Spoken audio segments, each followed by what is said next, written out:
I'm Jay Papasan, and this is The One Thing, your weekly guide to the simple steps that lead to extraordinary results. Hey, One Thing family, Jay Papasan here. This episode is all about busy and bored leaders, busy and bored entrepreneurs. And what do I mean? A lot of entrepreneurs and leaders aren't very clear about their one thing, and they tend to be always rushing about, always short on time, and very busy. It's the busyness trap that we will go into in greater length in future episodes. And the other side is the bored entrepreneur, that person who sometimes brings lots and lots of ideas and introduces chaos into their own business, if you really got honest, because they're bored. If either of those sounds like you, you're going to love this episode with Shawn Blanc. Shawn is one of my friends. We're in masterminds together, and we ran into each other at Craft and Commerce in Boise. It's a conference we both love, and we happen to have access to a podcast studio, so we sat down to talk about all things focus and productivity for entrepreneurs. Shawn runs a course called the Focus Course. Hey, imagine us talking about that here. And he has a website called The Sweet Setup where he talks about all things productivity and productivity tools. I think you'll love our conversation and get some great practical tips on how you can be a better, more focused leader and entrepreneur.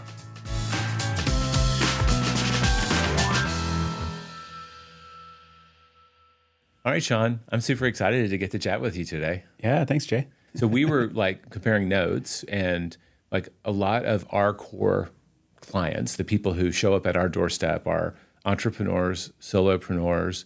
A lot of times it's someone in a leadership position, like a manager, director above, and they are showing up and they are in some sort of distress, right? There's something that's not working or they wouldn't be there. Yeah. That's your customer too.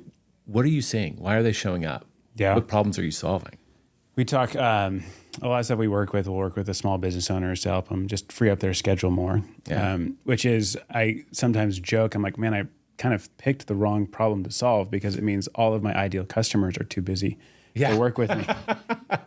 I didn't even think about it that way. But I love the transformations that we see. So a lot of times when we, first get started working with clients, we do a lot of group coaching stuff or some one-on-one. And a lot of the challenges are just the overwhelm.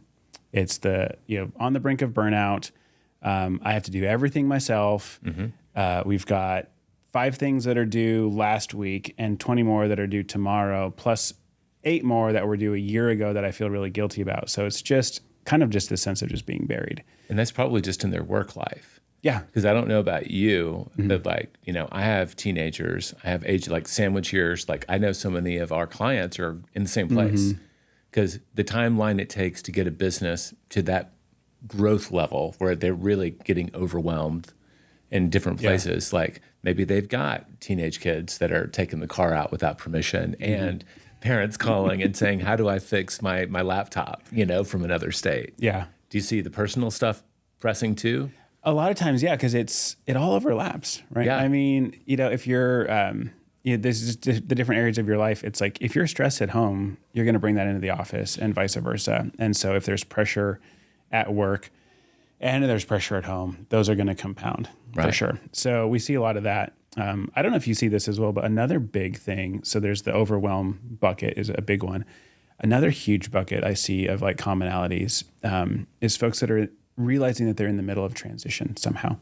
So shifting, either they now realize something about their business or themselves that they're ready to make a change of moving from a vision that they had for their life and they're ready for the next one, but they don't know what that is. They don't know how to bridge that gap, whatever.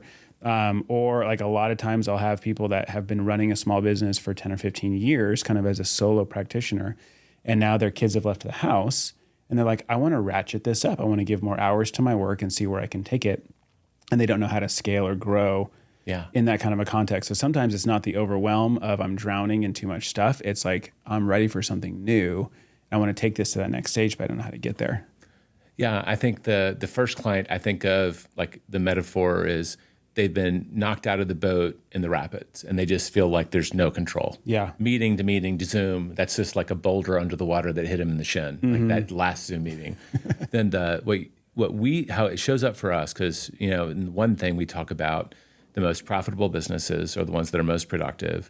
The most productive ones are the ones that have the clearest sense of priority. And then, it's for us, it's a diagnostic. If you have a priority problem, well, do you know what your purpose is? And so a lot of the time people say, I read your book and I realized like I'm really good at this thing, but I don't actually feel like it's in alignment with who I'm meant to be. Yeah. So I see it as a pivot.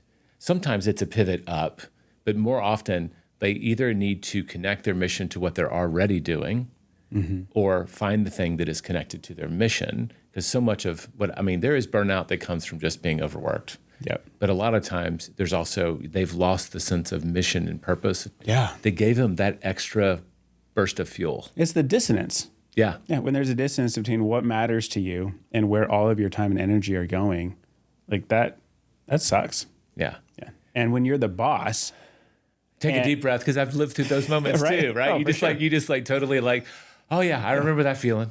Well, and I think it's liberating to people when you're like, you're in charge. Yeah. There doesn't have to be dissonance here.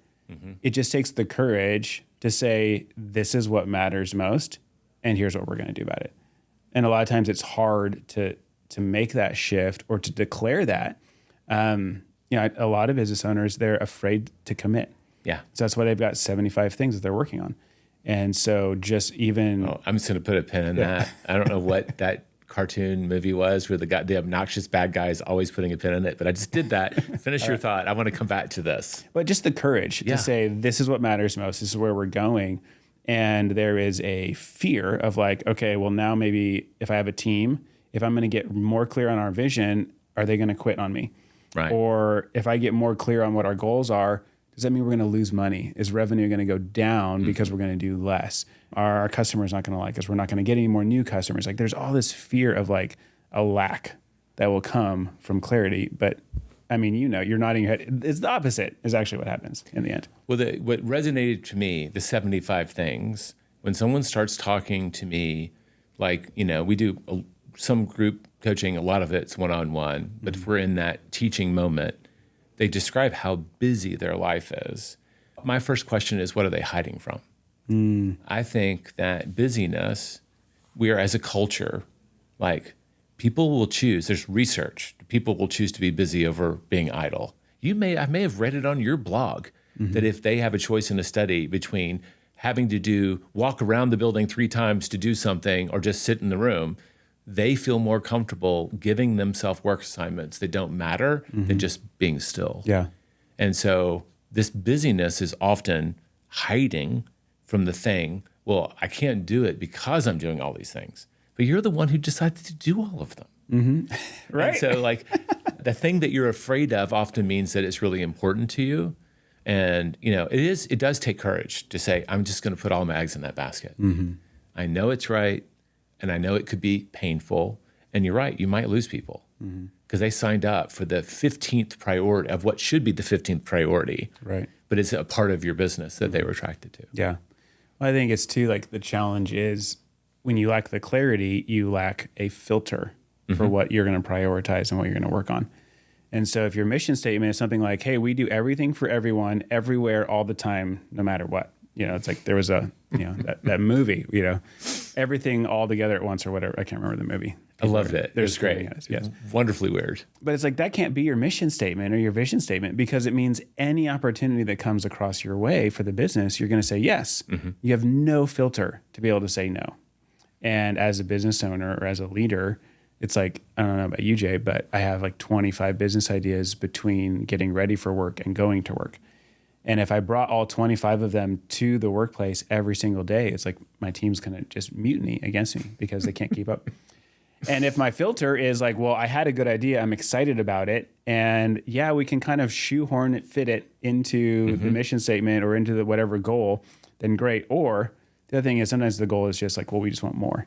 Yeah. And so the clarity actually helps you to focus on what's actually going to move things forward. Well, you shared this earlier, so I'll give you full credit. But like I think a lot of times they're bringing the great idea to the business because they're a little bit bored, even with a really successful business. Yeah, because so much of it is just kind of showing up and doing that thing that you have to do, even when it can come in and out of feeling sexy. Yeah, until you really connect the results. But right. just the shiny object. I need something new to make work interesting. It's holding you back. It's 100%. And I think that's part of why, you mentioned people would rather walk around the building 3 times than sit calmly in the room. Like, we need something to do. There's an anxiousness of the busyness. And I think partly too, it's like, because for us as the business owners, like, because we grew the business just through brute force, there's an entire shift in your brain of like how you operate things when you begin to trust and delegate to other people. Oh yeah. And move away from, I am not the center of the universe for my business or for my team. And my activity of working harder and showing up, like first one in, last one out, doesn't scale. And there's a point where you cannot work harder than everyone else in your business all the time. Yeah. And that is a very scary place to be. It's not scalable and it's not survivable on a long timeline. And it doesn't work. Yeah. Yeah. But the challenge is, so much as someone who's been an individual achiever, so much so that they've built a whole business around their skill set and their work ethic and their insights, the skill set of leading through others is a brand new muscle. They don't often, like, I don't care how many leadership books you read. Like, it takes a little bit of practice to get good at it. Yeah. Like, if you hired someone amazing the first time, you just got really lucky. Right. I don't care how much the process is. I want to go back just a little bit. And if we have to, we'll catch up with this angle, because I enjoy hearing how you talk about some of the problems we see too. When you talk about your compass, like, how do I say yes and no to things? Like, what business compass do you use? I can't remember what words you use. I call it a compass. Yeah. Like, what's my true north so I can say yes to that? Is it margin? Is it profit? Is it fulfilling the mission? Is it a combination of all of those things? Yeah. The tool we use, we call it a business mission map.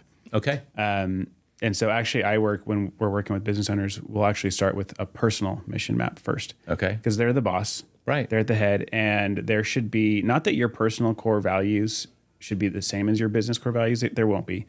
But you need to be able to draw a line between what is important to you as an individual. And You're then, the founder. It makes total sense. And then what you're giving your life to in terms of your career. Yeah. And so there's got to be an overlap there. So the core values of the business don't necessarily have to be yours, but there needs to be a direct connection between that. And for a lot of people, then, like, this is the enlightening moment where they're like, oh, this is actually what matters to me. And now I have this boundary line of what I want to be able to say yes to and what I want to prioritize. And you talk about purpose being that foundation. So same idea, core values. And so the business mission map is, why does the business exist? What are its core values? And then what's the single most important goal right now? And I always joke, I'm like, you should be able to go over to your employee's house at 3:00 in the morning, sneak in, wake them up out of a dead sleep and say, what's the most important goal in the business right now? And they should be able to answer you. Right. Don't actually do that, of course, but it should be like, they should know it. And most of the time, as the business owners and as leaders and managers, we don't communicate what's in our head. So we think it all the time. It's crystal clear for us, but it's not crystal clear. And then when we actually do try to articulate, we realize it's not crystal clear after all. Yeah. So take them through the process to articulate what matters the most. And then that becomes the North Star right now of, like, this is the core values that we're always going to operate in. This is why we exist. And in light of that, this is the most important goal that we have right now. All of us are rowing in that direction. We usually ask them to rank the top 3 values. Is that for you to say yes, it has to score a 9 out of 10 on all 3 values. And it's like, if you got a number 1, for me, it's impact. It's like, if it's not a 9 out of 10, why are we even talking about it? Right. And that's usually, it takes 30 seconds to apply that against the opportunity. Because, like, I know that I am always going to generate 10, 50 times more ideas than I should be bringing in to my business. But I want to keep that muscle strong, because you do need to ideate. You need to innovate, but it's got to be around that core mission. So I love, like, just how do I have to quantify it. Yeah. So give me a score. Yeah. It doesn't have to be a spreadsheet, but you kind of know the answer. Right. Yeah. Well, and what I love about too is, like, when you're using core values as a decision-making framework for your business, then over time you end up building an organization that you love. And you attract thriving. people who like those core values. Exactly. Yeah. Yeah. And so you have the alignment happens not just in the business and the products and the services, but with the people who work there. Yeah, exactly.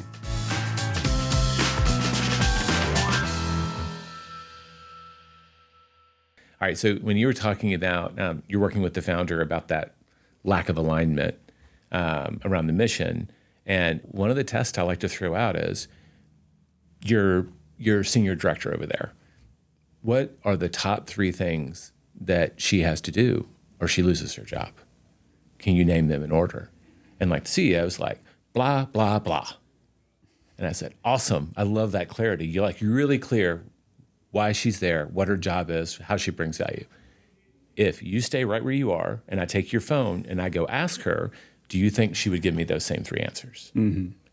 And that's like part of the skill. You talked about it. I think a lot of entrepreneurs and leaders, their ability to get crystal clear can be really quick, and they overestimate how well they're communicating it. Mm-hmm.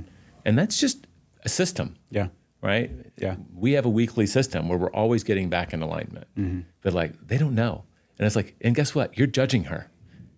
You're thinking, man, she's neglecting her job, but she thinks she's actually doing it. Mm-hmm. Right? And it's just like those little gaps that a coach or a great trainer can help someone see. Mm-hmm. I get chill bumps because I've been there so many times. You're just like, and it's also happened to me. Yeah, right. Exactly. My coach is like, Jay, do you really think, I was like, oh man. It's just normal. It's just normal to drift. Yeah. And just coming back to the center. And so that's why when you've got it codified somewhere and then you can revisit it regularly. Mm-hmm. And we think it's, I don't know, at least for me, I often feel like it's weakness to re-communicate something. Like I didn't communicate it well enough, or it's, I'm like treating my team as if they're dumb because I'm saying this again. I said it last week. I'm going to say it again this week. It's like, no, it's not. It's actually kind to remind us this is it. And all the other stuff that just swells up or comes, whatever, it's like none of that matters. Yeah. Let's just stay on these few things. It's so easy for people to think that it did shift if you don't always come back to it. Yeah. So what are the conversations we should be having on a weekly, monthly basis and manufacturing as leaders so that people understand that is the rules of the road around here? Mm-hmm. Yeah. It's just the importance of clarity and re-emphasizing clarity to your team. What matters most? What are we doing about it? So we have the same customer. They are overwhelmed with time. Mm-hmm. How do you either give them confidence that they'll find the time or help them find the time so that they can kind of get a foothold and start believing they can actually get out of this place? Yeah. And if that's secret sauce, we can stop. Oh, no, I got no secret sauce. The secret sauce is in just getting people to go through and do the work, not in communicating information. There's 2 things. So one of them is a lot of the training I do, we do it in groups. So we do 4 programs a year with other business owners. So when you have a small group of business owners together and they're all like wiggling and kind of like squirming together, and it's like you get someone to share, okay, what are you making different or what are you changing about your priorities, your goals, your schedule as we go through the work? And someone says, okay, well, I'm doing this and it feels so stupid. Everyone goes, oh, that's amazing. Yeah. I need to do that. And suddenly it's like, oh, like you begin to realize you're not alone. Yes. As an overwhelmed, busy business owner or as someone who's trying to figure out the next stage of growth for their business. You're like, oh, actually, we're all kind of just folks guessing at how to grow our businesses. It's like, well, welcome to the world. And I love that you do it in a group setting because I know when someone's on a hot seat, that's what we call it. Yep. Somebody like to volunteer, we'll work through this together. Yeah. And then we get their ahas, but then it's when everybody else shares their ahas, they see, oh, we have the same problems. Oh, for sure. And I get more from someone else's hot seat than I do from my own. I know. Every time. Yeah. But you're not attached to it. There's no, I was wrong. You're like, well, why can't they see that? Right. Right. And it becomes obvious. And then the mirror turns around. And you're like, oh, we're all doing the same stupid stuff. Mm-hmm. So that's a huge one is just the going through it together with other people. It's liberating for you. You kind of you told me earlier, you can't read the label from the inside of the box. I've had 2 different coaches that have reminded me of that mantra because I want to beat myself up. Like, why didn't I see this is my internal monologue. And that's like, dude, you're too close to it. You have no perspective. Right. I'm on the outside. I don't have to walk in your shoes every day, so I can help you see those things. Mm-hmm. So that's one. The other big thing we do for helping them when they're trying to get a foothold with their schedule is we go through a process of we call it divergence and convergence, which is, I didn't invent this. Yeah, it's been used for whatever. It's common. And it's the idea of going very wide and getting a big picture and then editing down and simplifying and subtracting. And so we go wide with what are all the things that really matter to you? And like, just get it out there and let's just be honest. What do you want to do? What are you actually doing? Like, so you put it all on the table. And then it's like, now you have to begin to whittle away at this. And so we're going to use the core values, that business mission map. We're going to use these as tools to now begin to make some decisions about what you're going to stop doing. And then also how much time you're going to give to what's left. And so we subtract down and we get down to this core focus of this is the one thing that I'm going to do. And this is why I'm going to do it. And this is what I'm going to do about it. And it's like when you have that, Clarity. It's clarity, right? Well, and then suddenly you realize, you talk about this, with the 20%ers. It's like when you know, like actually there's only one thing that matters most for you to do in your business. I'm not even punning, but it's hard not to say it. It's hard not to say it, but it's like there's just for you as a business owner and for each person in your company, they should know there's one singular activity that is the highest leverage use of my time that will get us towards accomplishing the single most important goal. So when you have those 2 points of clarity, it's really hard work to get there. But once you've made the decisions and you've done it in context of other business owners, so you've got the courage from your peers, like we're all going this way together. We're all crying about this stuff that we're putting back into the locker, that we're saying goodbye to right now. Like, we're Marie Kondoing our business stuff. We get to that point of clarity and you realize there's one thing I need to do. And for most of them, they're like, I can do this in like 2 hours a week. Yeah. It's a huge source of relief. It's crazy. Right. Yeah. It's like 95% of my job is 2 hours a week. And suddenly they're like, what am I going to do with the rest of my time? Because they realize how high leverage those 2 hours are. And then suddenly everything else is now in context. Because before everything felt urgent all the time. It was all misaligned and the priorities were upside down. And you suddenly realize one thing stands above everything else and all these other things are secondary. And suddenly like the stress, the anxiety, it kind of just melts away. I love someone metaphorically preaching our gospel, but in their own, like, I love it. No, we live this stuff. And I know that you were sharing with me that y'all work in shorter cycles, like 6 to 8 weeks. So in my head, like I've seen that, but like my language is like, so you have to choose. They come down to 2 or 3. Yeah. But these are all really, really important. But I was like, but just imagine this world, you have to choose one. And they finally make the choice. But they want to know what's happening to their other children that you've had to lock away. Right. And you're like, no, they're going to be there. Yeah. It's not like you're starving them, but like you're going to give your first energy and attention because this is the clear priority. And now that you know that's only really 2 hours of work a day, like, yeah, you could tend to them, but now you know that they're clearly, you have to earn the right to get there because you did the thing. Yeah. You did that chain. Now you can kind of be building for the next thing, but you got to do them in the right order. Sequence matters a lot. Yeah. Yeah. So Divergent, you made me think of our goal setting to the now. We go really long and then work backwards. Yeah. I love that process. We do a very similar process with our group. Yeah. And I imagine it's the same psychological principles because you're kind of disassociating, diverging from having to, like, it's so big that people aren't judging it. Right? It's out there. You're just putting it all out there. And then you have to ask the question, now, how do I take a step backwards? And each step narrows, just kind of naturally. Yeah. Well, and I love it. It's like the idea of if my goal is to have a, $5 million coaching business down the road and I've worked things down and it goes, oh, well, ultimately the milestone for this is more clients. The milestone for that is more leads. The milestone for that is a book. The milestone for that is to write the book. Actually, the most important thing I can do right now for a $5 million coaching business is to spend 15 minutes a day writing. Yes. And it's like when you connect the dots. When you connect the dots, you're like, oh, this makes perfect sense. But when the dots aren't connected, you're like, I don't know how to build a $5 million coaching business. So I don't know, so when you are able to work backwards like that. And people, they can't do the math. It's like compounding. And like our brains think too linearly. So this idea of it's just 15 minutes, like I'll skip it today. Like it's so easy to step over that versus building the momentum and starting to get the pages, like 15 minutes a day for even 1 month. Like you probably got 2 chapters drafted now. Yeah. Right. That's actually so much in the grand scheme because you're writing a book. You know how neurotic and hard it is to do these things. So yeah, I love that. All right, I'm going to wrap us up. if people want to seek you out, where should they go? Yeah.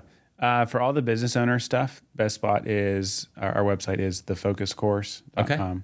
And then if they do /boss, there's a... As in focus like a boss. Yes, focus Love like it. a boss. And that's the secrets page for all the business owner stuff. You've clearly been focused on focus and how to get it and do more with it for a very long time. Just like game sees game, man. Yeah. Keep it up. Oh, You're thanks, changing Jay. lives. That's awesome. That means a lot. Thank you.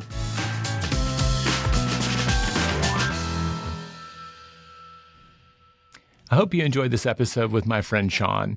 When I think about the three big parts of the interview, where we go from who we're serving to what he calls a business mission map, which has a strong parallel in the one thing around how we teach purpose and core values.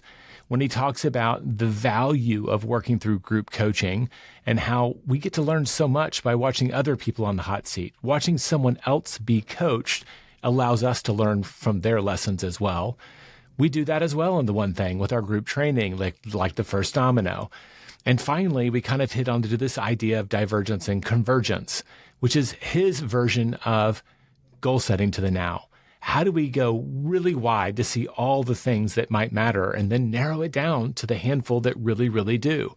And I love his example of the entrepreneur that looks up and realizes 95% of their job could be done in just 2 hours a week. All things don't matter equally. And that brings me actually to our challenge for the week. My challenge to you, our listeners, is for you to look at your week and ask, if I only had 2 hours in my business, if I only had 2 hours in my job, what is the 2 hours that matters? What is that meeting with myself or with others that actually makes all other ones easier or necessary? That's your challenge for the week. Go identify that 5%, that first domino in your role in your business that drives everything else. That clarity will serve you well. Next week, I hope you'll join us again. I'm doing another solo episode. We introduced the idea a little bit here. It's the business trap. It's how we can do all the things in the name of productivity, but we're actually doing just the opposite. Activity and productivity are not the same thing. We go deep into the business trap next week. Please join us.